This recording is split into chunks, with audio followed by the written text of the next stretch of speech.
안녕하세요, 고피디입니다. 사케알목 고피디의 주자학 두 번째 시간 시작하도록 하겠습니다. 오늘 사케는 키쿠마사무네 사케입니다. 저희가 한번 소개를 했던 사케이기도 한데, 이 사케를 제가 소개하는 이유는 키쿠마사무네라는 이름 때문이에요. 키쿠마사무네라는 이름을 듣자마자 제가 떠올렸던 이름이 있었는데, 바로 시로 마사무네라는 작가입니다. 아시는 분들은 아실 거예요. 그 공각기동대라는 불후의 명 애니메이션이 있죠. 그 애니메이션의 감독은 오시이 마모루라는 감독인데, 이 공각기동대라는 만화의 원작자는 시로 마사무네입니다. 이 시로 마사무네라는 이름과 키쿠마사무네라는 이름이 겹쳐서 일단은 생각이 났어요. 근데 뭐 이것만 가지고 제가 얘기를 하기에는 좀 그렇겠죠? 이게 아무래도 키쿠마사무네는 양조장이 있는 곳이 효고현 고베시라는 곳입니다. 그런데 뭐 이게 우연의 일치인지 뭐 다른 건지 모르겠어요. 근데 시로마사무네의 출생지도 바로 효고현 고베시입니다. 그래서 이거는 얘기를 한번 하고 가야겠다라는 생각을 하게 됐습니다. 네, 일단은 오늘 제가 말씀드렸던 사케는 요겁니다. 요거. 네. 저희가 소개했던 키쿠마사무네하고는 좀 달라 보이죠? 이거는 키쿠마사무네 실버팩이라고 하고요. 키쿠마사무네 시보리다테 실버팩. 시보리다테는, 저희도 얘기했었지만, 가짜넨이라는 뜻이고요. 요거는, 저희가 소개했던 키쿠마사무네 시보리다테 다이긴조 급보다는 조금 낮은 급인데, 뭐, 편하게 마실 수 있도록 이 팩 사케로 이렇게 나와 있습니다.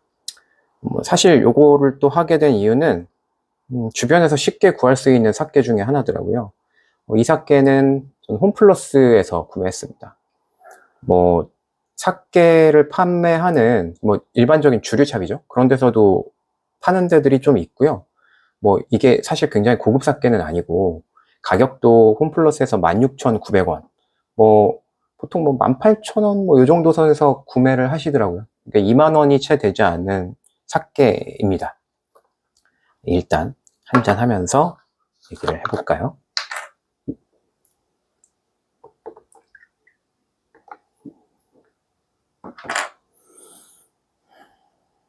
네, 향은 이미 키쿠마사무네를 소개했듯이 향이 좀 과실향이 나고요. 진하게 나고 맛도 사실 비슷합니다.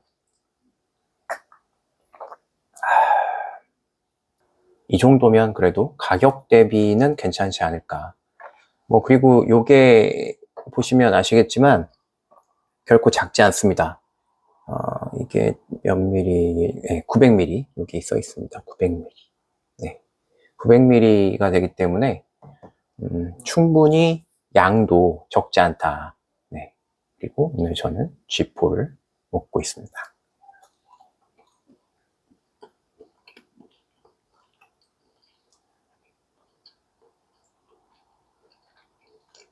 아까도 잠깐 말씀드렸지만 공각기동대라는 애니메이션이 일단 1995년에 개봉을 했었죠.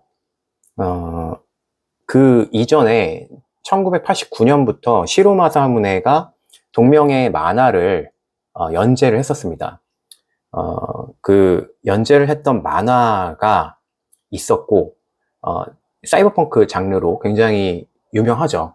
하지만 사실 이 공각기동대라는 이 컨텐츠가 결정적으로 알려지게 된 계기는 오시이 마모루 감독의 공각기동대라는 애니가 나오게 됨으로써 그렇게 됐다라고 보시면 될 것 같습니다.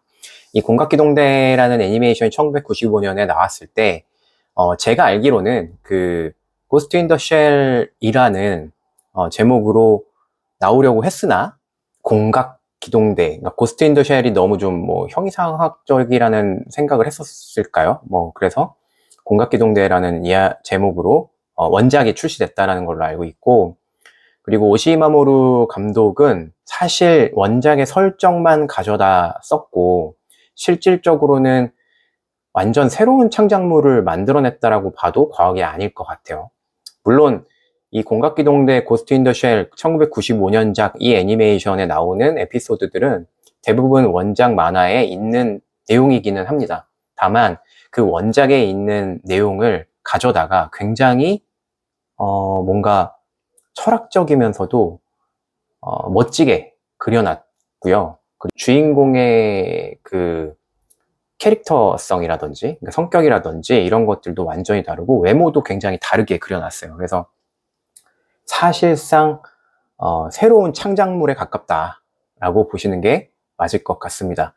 그래서 이 공각기동대라는 장르 그 애니메이션은 제가 좋아하는 이 사이버펑크 장르의 중요한 작품 중에 하나로 평가를 받게 됐고요. 보통 이 사이버펑크 장르에 여러 가지 그 크게 영향을 끼쳤던 입지전적인 그 작품 중에 하나로 평가를 받고 있습니다. 네. 네, 일단 한 잔.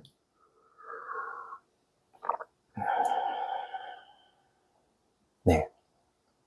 최근에 제가 사케 이 트라이브를 하면서 좀 좋은 사케들을 많이 마셔서 그런지 이 사케 자체가 굉장히 입에 잘 맞는다라는 느낌은 아니기는 해요.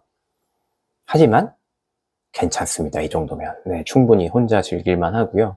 기존에 제가 이 사케알못 주자하에 기존에 소개했던 마스미 쿠로, 물론 그거보다 가격이 저렴하기 때문에 그런 건 감안을 해야 되지만 그래도 그 정도와 좀 그 정도 맛은 충분히 내지 않나 라는 생각이 듭니다. 네.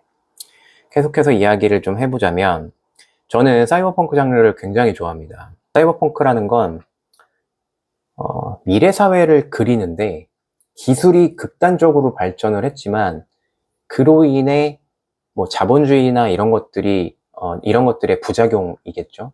그런 것들로 인해서 굉장히 발전된 사회임에도 불구하고 디스토피아적인 세계관을 그리는 걸로 유명을 해요. 그래서 이 사이버펑크 장르의 시초를 어디로 볼 것이냐라고 얘기를 하면 더 소설부터 가서 더 갈 수도 있겠지만 네, 블레이드 러너라는 작품을 빼놓고는 사이버펑크를 얘기를 할 수는 없습니다.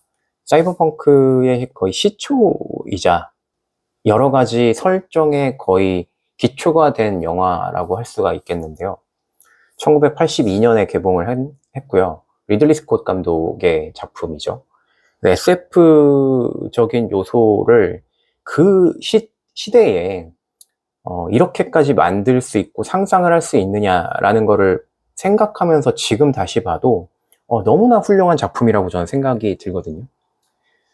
고도로 발전된 그 인공지능 기술 이런 걸로 인해서 레플리컨트라고 하는 안드로이드가 나오죠. 그래서 사람을 대신해서 노동력을 제공을 하고 전쟁을 수행하는 그런 인공지능을 가지고 있는 그런 안드로이드들이 나오게 되는데 여기에 이제 시대적인 배경 그리고 그 영화상의 배경으로 나오는 여러 가지 그 모습들 이런 것들이 사실은 영화의 스토리나 이런 거보다 더 사람들에게 많은 영향을 끼쳤던 것 같아요.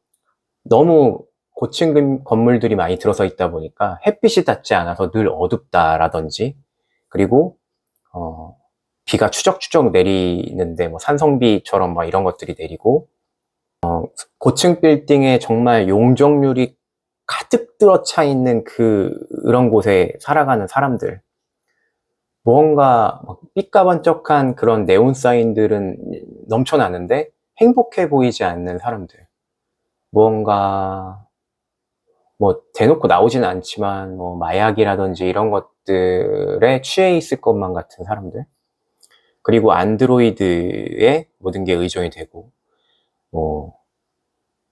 동물들이나 펫이라고 할 수 있는 것들이 실제 생명이 아니라 대부분 다 복제된 것들이어서 그 실제 복제하지 않은 것을 소유한 사람은 정말 부자인 사람들밖에 없는 그런 시대. 그런 여러 가지. 자본주의는 극단으로 가 있고 기술 발전도 극단으로 가 있는데 정작 거기에 살아가는 사람들은 불행하게 나오는 그런 디스토피아적인 세계관을 그린 걸로 유명하죠. 그래서 이 시대에 이제 1980년대는 1980년대 초반이니까 일본이란 나라가 거의 전 세계에서 가장 잘 나가던 시기잖아요. 그러다 보니까 이 사이버펑크 장르에서 하나의 밈처럼 아니면 거기에서 뭔가 나오는 그런 기본적인 거는 항상 일본이 중요하게 나옵니다. 그래서 일본 기업, 일본의 문화 이런 것들이 굉장히 비중 있게 나와요. 왜냐하면 미래 사회에서는 기술의 극단에 가 있는 일본이라는 곳이 세계에서 굉장히 중요한 위치에 있고 그런 거대 기업, 메가코프 뭐 이런 것들이 그런 시대를 약간 좌지우지할 거다라는 그런 믿음에서 나온 장르거든요. 그래서 이 블레이드 러너는 흥행을 하지 못했지만 어쨌든 그 이후에 수많은 이 블레이드 러너 페인들을 양산을 하면서 블레이드 러너는 재평가받아서 이거를 바탕으로 해서 여러 가지 작품들이 나오게 되고 그 연장선 상에서 일단은 먼저 나왔던 건 이제 아키라라고 할 수가 있을 것 같고 아키라는 1988년 오토모 가치히로 감독에 의해서 나온 장편 애니메이션이고요. 사람들이 계속 소비하게 되는 그런 장르의 사이버펑크의 새로운 또 시초가 됐던 그런 애니메이션인데 여기에서도 블레이드 러너처럼 굉장히 발전되어 있는 도쿄 뭔가 핵전쟁 이후로 폭파되어 있다가 다시 재건되어 있는 도쿄인데 고층 건물들이 빽빽히 들어서 있고 네온 사인과 굉장히 화려한 여러 가지 그런 것들 그리고 발전된 기술 이런 것들이 있지만 그 안에 살아가는 사람들은 뭔가 저항적이고 뭔가 통제되어 있고 되게 디스토피아적인 모습을 그리고 있습니다. 내용 자체는 저는 개인적으로 아키라 자체가 스토리가 재밌다는 생각은 들지는 않아요. 근데 저는 그 아키라라는 애니메이션을 지금도 가끔 보면 여기서 그리는 이 네오도쿄라는 곳의 모습 자체에 너무 매력적인 것 같고요. 여기에서 나오는 이 오토바이 뭐 이런 것들이 나중에 레디 플레이어 1에서도 이렇게 다시 나오기도 하고 여러 가지 뭐 이렇게 나오기도 했었죠. 어쨌든 그 아키라라는 작품이 있고 그리고 또 이어서 이제 제가 오늘 얘기하기로 한 공각기동대라는 애니메이션이 나오게 됐죠. 공각기동대는 저는 일단 스토리적인 완성도가 굉장히 높다라고 개인적으로 생각을 하고 있고 여기에서 나오는 뭐 작중 대사나 이런 것들이 사실 너무나 철학적이고 현학적인 대사들이 많이 나와가지고 오히려 그래서 흥행에 실패를 했었던 것 같아요. 근데 정작 흥행에는 실패했는데 비디오판이 나오면서 그게 오히려 북미나 이제 유럽권에서 큰 인기를 얻어서 다시 아시아의 재흥행 열풍을 몰고 온 그런 애니메이션이라고 할 수 있는데 저도 이게 제가 중학교 때 뭐 이럴 때니까요. 처음에 굉장히 충격적이었던 것 같습니다. 아마도 굉장히 유명한 그 장면이죠. 쿠사나기 소령이 그 고층 빌딩에서 나체로 뛰어내리면서 암살을 하고 그리고 화려한 빌딩 숲 사이로 조용히 사라져가는 그 모습. 그 이후에도 수없는 작품이나 이런 데서 따라 했었고 뭐 매트릭스나 이런 데서도 많이 이런 것들을 많이 따라 했다라고 얘기를 할 정도로 많이 소비됐던 그런 장면이죠. 그리고 내용 자체도 굉장히 저는 훌륭했다라고 생각을 해요. 사이버펑크 물 중에서도 보면 여러 가지 그 모습들이 있는데 공각기동대는 약간 그 끝까지 약간 간 느낌이 아닌가. 그 끝까지 갔다라는 거는 기술의 거의 끝까지 가 있는 느낌? 그래서 이 공각기동대의 쿠사나기 소령은 미국으로 치면 뭐 FBI나 뭐 CIA 같이 그런 공작 활동을 하는 그런 부대에 있는 사람이고요. 그러다 보니까 여러 가지 그런 비밀 작전을 수행을 하는 사람이에요. 그래서 이 사람은 그런 작전을 수행하기 위해서 온몸이 다 사이보그로 되어 있습니다. 그러니까 이 시대는 모두 대부분의 사람들이 다 뭐 팔이나 뭐 다리라도 뭐 이런 뭐 어느 한 군데 정도는 이렇게 뭐 사이보그를 화되어 있어서 그런 것들이 되어 있지만 몸 전체가 사이보그가 되어 있는 사람이 많은 건 아니겠죠. 근데 이 사람은 뭐 돈이 많아서가 아니라 그런 이제 국가적인 여러 가지 이제 그런 첩보 활동을 하는 사람이다 보니까 결국에는 만들어진 그런 사이보그인 거죠. 근데 이 사람은 자기는 뇌가 살아 있으니까 인간이라고 생각을 할 수 있지만, 근데 여기 이 배경에서 중요한 거는 심지어 뇌마저도 전뇌화라고 해서 뇌의 일부분만 남겨놓고 나머지는 다 그 전뇌화, 그러니까 뭐랄까 데이터화 된다라고 얘기를 해야 될까요? 그렇게 되어 있어서 그래서 이 쿠사나기 소령은 자기 정체성에 대한 혼란을 좀 가지고 있어요. 내가 과연 인간일까? 사실은 이 내가 가지고 있는 이 기억마저도 심어진 것이 아닐까? 그런 생각을 하고 있습니다. 그런 와중에 어느 날 갑자기 인형사라는 그런 해커가 나타나서, 이제 해커들은 이제 말 그대로 뭐 전뇌를 해킹해서 막 여러 가지 이런 것들을 하고 있는데, 뭐 이거를 뭐 제가 다 얘기하면 끝도 없고, 결국에는 이 인형사라는 것이 사람이 아니라 인공지능 안에서 만들어진 새로운 뭐 인격체라고 해야 되나요? 아니면 새로운 인공지능이겠죠. 그런 것이라는 걸로 나와요. 그래서 이 인공지능 자체, 이 인형사가 자기 자신이 나는 인간도 아니지만 그래서 사이보그도 아니다. 난 새로운 존재다 라고 얘기를 하고, 단순하게 그냥 인간에 의해서 지배되는 인공지능이 아니야. 나는 새로운 존재야. 나는 인격체야. 뭐 인격체야 라는 표현은 좀 그렇지만 뭐 그렇게 얘기를 하고, 그래서 쿠사나기 소령한테 접근을 해서 쿠사나기 소령과 결국에는 결합을 하게 된다라는 그런 얘기입니다. 결합을 한다라는 것도 나중에 이제 뭐 그런 내용까지 가요. 결국에는 인간이 생명체가 진화를 한다라는 거는 뭐 교배나 이런 걸 통해서 DNA가 섞이고 새로운 존재가 돼서, 그러니까 복제가 아니라 새로운 존재가 됨으로써 계속적으로 결함이나 이런 것들이 뭐 상쇄되고 뭐 그렇게 된다라는 거죠. 뭐 예를 들면 뭐 여기에서 또 나왔던 여러 가지 얘기 중에 뭐 생각할 수밖에 없는 게, 뭐 현재 뭐 우리나라 지금 이제 세계적으로도 바나나가 뭐 이제 조만간 없어질 수도 있다 뭐 그런 얘기가 있잖아요. 뭐 그거는 계속 동일 품종을 복사하듯이 그랬더니 이제 이거에 대체할 수 있는 새로운 품종이 없어서 이게 어떤 질병에 걸려서 싹 죽어버리면 바나나는 더 이상 이제 나올 수가 없다 뭐 그런 얘기를 하는데, 여기서 나오는 그런 철학적인 부분이 그런 거예요. 나는 이제 데이터로 되어 있는 그런 존재니까 나를 복사할 수는 있지만, 그렇게 되는 거는 생명이 아니라는 거죠. 그래서 나는 새로운 존재로 거듭나고 싶고, 그러기 위해서는 쿠사나기 소령과 결합을 해서 아예 인간도 인공지능도 아닌 새로운 존재로 거듭나겠다 뭐 이런 얘기를 담고 있습니다. 근데 어쨌든 이 공각기동대에서 나오는 여러 가지 장면들, 그리고 여기서 나오는 여러 가지 뭐 기술들, 이런 것들, 그런 모습들 뭐 이런 것들이 그 이후에 수많은 SF 작품에서 많이 나왔죠. 뭐 그래서 아까도 뭐 얘기했듯이 그런 부분, 뭐 매트릭스에서도 사실 공각기동대를 많이 뭐 패러디를 했다고 해야 되나요? 아니면 그런 이제 여러 가지 장면들이 많이 차용됐다라고 얘기를 하고요. 여기에 덧붙여서 사이버펑크 2077이라는 게임이 있습니다. 저는 사실은 이 게임도 어떻게 하다가 접하게 됐냐면, 넷플릭스에 사이버펑크 엣지러너라는 애니메이션이 있죠.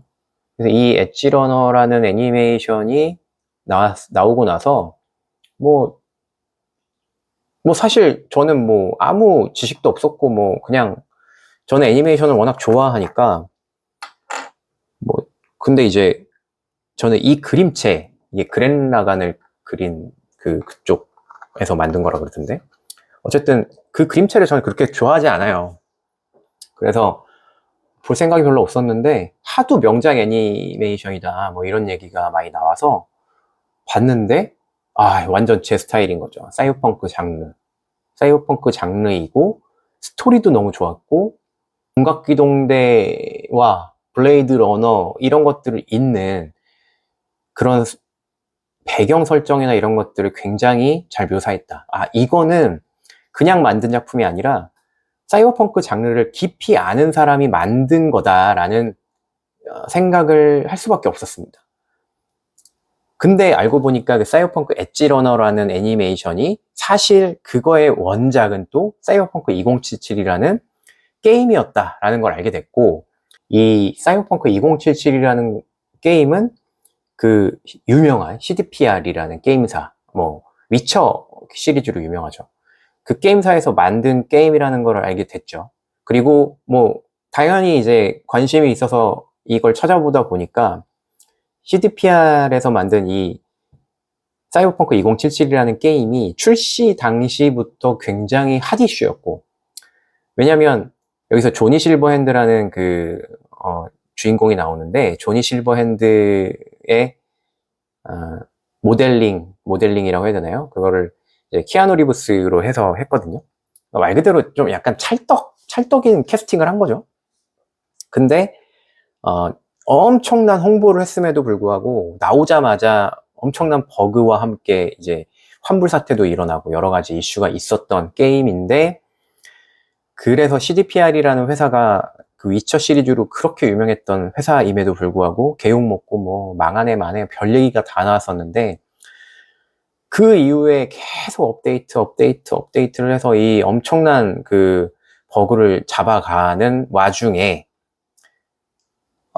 그런 와중에 이 사이버펑크 엣지러너라는 애니메이션이 나왔고, 이 사이버펑크 엣지러너라는 애니메이션이 물론 그 넷플릭스로 출시됐기 때문에 흥행했다라는 표현은 좀 그렇지만 어쨌든 굉장히 흥행했죠. 그래서 사람들에게 입소문이 나면서 다시 사이버펑크 2077 게임이 판매가 다시 엄청나게 늘어났다라고 하더라고요. 100만 정이 더 팔렸다나? 그렇게 될 정도였고, 저 역시도 엣지러너를 본 순간 이 게임을 너무 하고 싶어지더라고요. 어쩔 수 없어요. 이 엣지러너라는 애니메이션 자체가 너무 저에게 큰 의미로 다가왔고, 특히 사이버펑크 장르를 워낙 좋아하는 사람이기도 했고, 게다가 이거를 보다 보니까 이 사이버펑크라는 게임 자체가 너무 또 매력적으로 다가오고, 제가 이제 그걸 보는 당시가 1.6 버전 이때쯤이었던 것 같은데, 웬만한 큰 오류는 거의 다 잡았다 그런 얘기가 나왔을 때라 질렀습니다. 네, 저는 엑스박스를 가지고 있었고요. 그래서 요거를 질러서 플레이를 했는데, 물론 초반에 좀 오류가 있었던 것도 저도 있는데 너무 재밌더라고요. 저는 여기에 푹 빠져서 한참 하게 됐고, 그리고 이후에 이 사이버펑크 게임을 아시는 분들은 아시겠지만 DLC 게임이 나왔죠. 팬텀 리버티라는. 그게 올해 초였던 것 같은데요. 그때 출시가 됐고, 이 DLC가 역대급 DLC가 될 거다. 이 DLC야말로 사이버펑크 2077의 완성이다. 이런 얘기를 하면서 출시가 됐습니다.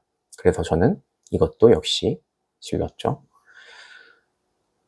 정말 너무 또 재밌게 하게 됐고, 특히 이 팬텀 리버티를 플레이를 하면 초반에 이 대통령과 이 주인공인 V가 같이 막 이렇게 도망가다가 뭔가 큰 로봇하고 싸우는 장면이 있어요. 그 로봇을 결국에는 피하면서 걔를 이겨야 되는데, 그 장면을 보는 순간 이거는 공각기동대에 대한 오마주다 라고밖에 생각을 할 수가 없었습니다. 그 공각기동대에 보면 거의 이제 마지막 전투씬이죠. 마지막 전투씬에 보면 그 쿠사나기 소령이 그 인형사를 다시 이제 탈취하기 위해서 하는데, 거기에서 이제 거기서는 전차라고 표현을 하는데, 거미처럼 생겼다고 해야 되나요? 다리가 4개 달렸나? 이렇게 해가지고 그런 이제 전차와 싸우는 장면이 있어요. 막 그 건물을 이렇게 숨어서 돌아다니면서 그거를 그대로 구현을 했더라고요. 그래서 그 장면을, 그 게임 속 내용을 플레이를 하면서 다시 공각기동대가 생각이 나서 공각기동대를 다시 한번 봤었던 기억이 있습니다. 네. 그만큼 저에게는 이 공각기동대가 좀 큰 의미가 있는 작품인데, 이 사이버펑크 2077의 게임을 하다 보면 여러 장면에서 뭐 공각기동대나 아키라 등을 오마주한 것으로 이제 보이는 장면들이 많이 보여요. 뭐 조니 실버핸드가 여기서 이제 그 게임 내에서는 그러니까 인형사 같은 거죠. 그러니까 실제로 존재하는 사람이 아니에요. 그러니까 과거 2023년? 그러니까 2023년의 그 인물인데 2077년에 신경 시스템에 이식되는 형태로 나오는 거죠. 그러니까 이 공각기동대의 인형사와 약간 그런 뭐 이렇게 부분이 있고요. 그리고 이제 게임 내에서 넷러너라고 해서 해킹을 하는 이제 그런 애들이 있는데, 이것도 이제 그 공각기동대에서 해킹 장면 이런 거하고도 많이 그런 게 나오고, 그리고 이제 사이버펑크라는 게임을 하면 이제 그 도시를 계속 돌아다니게 되겠죠. 당연히 게임을 해야 되니까. 돌아다니면서 그 게임 내에서 묘사하고 있는 이 2077년의 도시 디자인, 거기를 보면 아키라나 공각기동대 뭐 이런 데에서 나왔던 그런 장면들, 그리고 사실 그 잠깐 언급은 하지 않았었는데 지금 다시 뭐 공각기동대의 후속편이죠, 이노센스라는 작품이 있는데, 거기에서 뭐 이렇게 그 페스티벌 하는 장면이 있어요. 그것도 사이버펑크 게임 내에서 뭐 거의 비슷하게 유사하게 나오는 장면이 있습니다. 그런 것들을 볼 수가 있죠. 그래서 어쨌든 이 세계관을 만든 것 자체가 블레이드 러너에서부터 시작이 되지만, 저는 이 사이버펑크라는 게임만 놓고 보면 공각기동대와 아키라, 특히 공각기동대 이 부분을 굉장히 많이 가지고 오고 와서, 그리고 거기에 세계관을 많이 차용해서 만든 작품인 것 같다. 지금도 저는 가끔 이 게임을 하고 있기 때문에 이 공각기동대라는 애니메이션을 최근에도 또 한번 보면서 추억에 좀 젖었던 기억이 있고요. 그래서 오늘은 키쿠마 사문의 이 사케를 마시면서 공각기동대 이야기를 해봤습니다. 네.